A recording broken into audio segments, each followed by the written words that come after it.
A poem by Lucretius. I know it sounds odd, but DNA is God.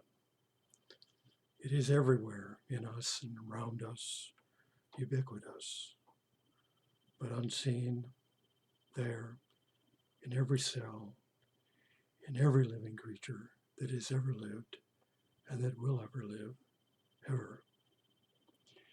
It is the sustaining, creative, and immortal source of all life, past life, life present, and all future life.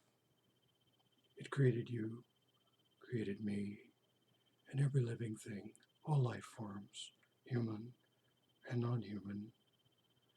It is the unconscious, amoral, and creative source of evolution, rich tapestry of biodiversity that we see today.